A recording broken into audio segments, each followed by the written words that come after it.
খাগড়াছড়িতে প্রতিপক্ষের ছুরিকাঘাতে এক বিএনপি নেতা আহত হয়েছেন। গতরাতে মানিকছড়ি উপজেলার বড়ডলু মুসলিম পাড়া এলাকায় দুর্ঘটনা ঘটে।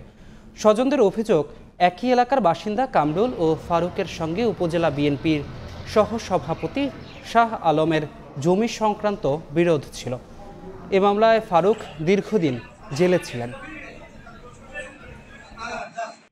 চট্টগ্রাম নগরীতে জলবদ্ধতা নিরসনে যে কাজ চলছে, বর্ষায় এর সুফল পাওয়া যাবে বলে জানিয়েছেন দুর্যোগ ব্যবস্থাপনা ও ত্রাণ মন্ত্রণালয়ের উপদেষ্টা ফারুক আজম। সকালে বাইপাড়া খাল খননের অগ্রগতি ও আশপাশের এলাকার ড্রেনেজ সিস্টেম কার্যক্রম পরিদর্শনে এসে তিনি কথা বলেন।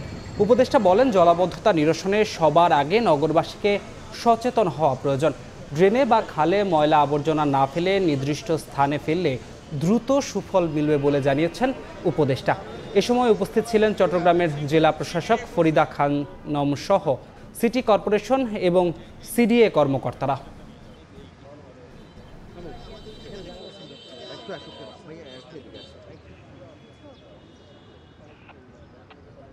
আশা করছি যে আগামী বর্ষায় আমরা এটার সুফল পাবো, চট্টগ্রামবাসীরা পাবে। কিন্তু খালগুলা যদি আমরা নিজেরা ময়লা করি, আমি তো বহদ্দারে যেটা দেখে আসলাম যে মার্কেটের সমস্ত ময়লা নিয়ে এসে খালে ফেলছে। তো মার্কেটের ময়লা যদি খালে ফেলে তাহলে এটার সুফলটা পাবে কেমন করে? এটা তো নিজেদের বিবেকের কাছে প্রশ্ন রাখা যায়। আমরা নিজেরাই যদি সমস্ত ময়লা দিয়ে নালাগুলা জাম করে দিই, বন্ধ করে দিই, তাহলে এটার সুফল আশা করবো কেমন করে? সময় সংবাদে আরও থাকছে। খুলনায় যৌথ বাহিনীর অভিযান, সন্ত্রাসীদের সঙ্গে গোলাগুলি, 11 জন গ্রেফতার, আইন শৃঙ্খলা বাহিনীর 3 সদস্য আহত। দেশের আকাশে পবিত্র শাওয়াল মাসের চাঁদ দেখা গেছে। সরাসরি যাচ্ছি সেখানে। ঈদের যে চাঁদ সেটি দেখা গিয়েছে, সেক্ষেত্রে বলা যেতে পারে আগামীকাল পবিত্র ঈদ উল ফিতর। সবাইকে ঈদ মোবারক, ঈদ মোবারক, ঈদ মোবারক। আমরা লক্ষ্য করেছি সন্ধ্যা থেকে কক্সবাজার সমুদ্র সৈকতের বালিয়াড়িতে বিপুল সংখ্যক মানুষের স্থানীয় যারা রয়েছে তারা এখানে চলে এসেছেন এবং এসে তারা আকাশ পানে তাকিয়েছিলেন। এখন পর্যন্ত আমরা যে দৃশ্যটি দেখতে পাচ্ছি, চাঁদটি খুব ছোট আকারে দেখা যাচ্ছে, যেহেতু একটু কুয়াশাচ্ছন্নর মতো অবস্থা বিরাজ করছে, যার কারণে আসলে চাঁদটি খুব ছোট করে দেখা যাচ্ছে। তবে এখানকার যারা মানুষ রয়েছে, যারা ব্যবসায়ী রয়েছে, পর্যটন ব্যবসায়ী রয়েছে, তারা খুব খুশি। আমরা দেখতে পেয়েছি যে চাঁদ দেখার সঙ্গে সঙ্গে তারা একে অপরের সঙ্গে কোলাকুলি কিংবা আলহামদুলিল্লাহ এই শব্দগুলো বলে উঠেছেন এবং অনেকেই আনন্দ প্রকাশ করছেন। সবাই বলছে যে দীর্ঘ 1 মাস সিয়াম সাধনার পর এখন যেহেতু ঈদের চাঁদ উঠেছে, সেক্ষেত্রে কালকে ঈদ উল ফিতরের নামাজ আদায় করবেন, সবাই যে যার যার মতো করে আনন্দ করবেন, সেই বিষয়গুলো বলছে। আমরা কক্সবাজার যে ঈদগাহ ময়দান রয়েছে, সেই ঈদগাহ ময়দানে আগামীকাল সকাল 8টায় ঈদের প্রথম জামাত অনুষ্ঠিত হবে।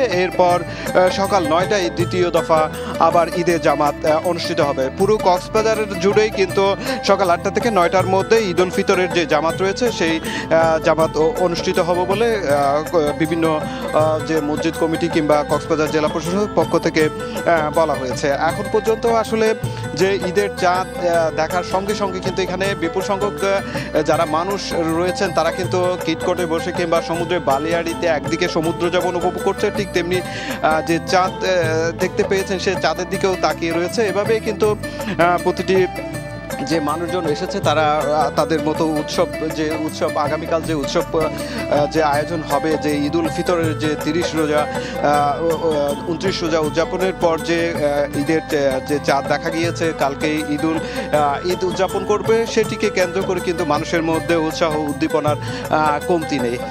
আমরা যে বিষয়টি বলতে পারি, কক্সবাজারে দীর্ঘ যে 29 থেকে 30 দিন পর্যন্ত যেহেতু রমজান ছিল, সেক্ষেত্রে পুরো কক্সবাজার জুড়ে একটু পর্যটক শূন্য হয়ে পড়েছিল। সেক্ষেত্রে কক্সবাজার সৈকত পাড়ে যারা ব্যবসায়ী রয়েছেন, মোটেল ব্যবসায়ী রয়েছেন, তাদের মধ্যে কিছুটা যে ব্যবসাটা অনেকটাই নেই বললেই চলে। তবে এখন যেহেতু সামনে ঈদের যে টানা ছুটি, আজকে যেহেতু চাঁদ দেখা গেছে, কালকে ঈদ অনুষ্ঠিত হবে, সেই প্রেক্ষিতে কিন্তু কক্সবাজার সমুদ্র পাড়ে যারা ব্যবসায়ী রয়েছেন তাদের মধ্যে আনন্দ উৎসাহটা বেশি দেখছি। তারা যে বিষয়টি বলছে, যেহেতু 1 মাস পর্যন্ত তাদের ব্যবসা হয়নি, এখন যে ঈদের টানা ছুটি আগামী যে 9 থেকে 12 দিন পর্যন্ত যেটি বলা হচ্ছে লম্বা একটি যারা টানা ছুটি থাকবে, সেই ছুটিকে কেন্দ্র করে যেহেতু প্রায় 8 থেকে 9 লাখ পর্যন্ত পর্যটক আসার সম্ভাবনা করছেন পর্যটন সংশ্লিষ্ট ব্যবসায়ীরা, সেক্ষেত্রে বিপুল সংখ্যক পর্যটক আসলে সমুদ্র সৈকতের যে পুরনো চিত্র সেই চিত্র আবার ফিরে আসবে এবং সেই ক্ষেত্রে এখানকার যারা হকার রয়েছে, যারা ব্যবসায়ী রয়েছেন, হোটেল মোটেল রেস্টুরেন্ট মালিকরা রয়েছেন বা যারা কর্মচারী রয়েছেন, তারা আবারও যেহেতু পর্যটক আসবে সেক্ষেত্রে তাদের ব্যবসা বাণিজ্য সব কিছু আবার চাঙ্গা হবে সেই বিষয়টি বলছে। অন্যদিকে ট্যুরিস্ট পুলিশ এবং জেলা প্রশাসন বলছে যাতে পর্যটক আসবে তাদের যাতে হয়রানি না হয় সব ধরনের প্রস্তুতি তারা নিয়ে রেখেছেন।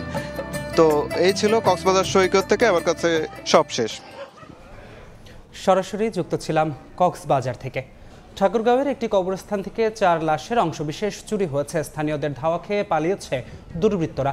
পুলিশ জানায় ভোররাতে সদর উপজেলার মহেশখালী কবরস্থানে কয়েকজন যুবক রাতের আধারে কবর থেকে লাশের অংশবিশেষ তুলে ব্যাগে রাখছিল। এই ছিল সময় সংবাদে, সঙ্গে থাকুন সময়।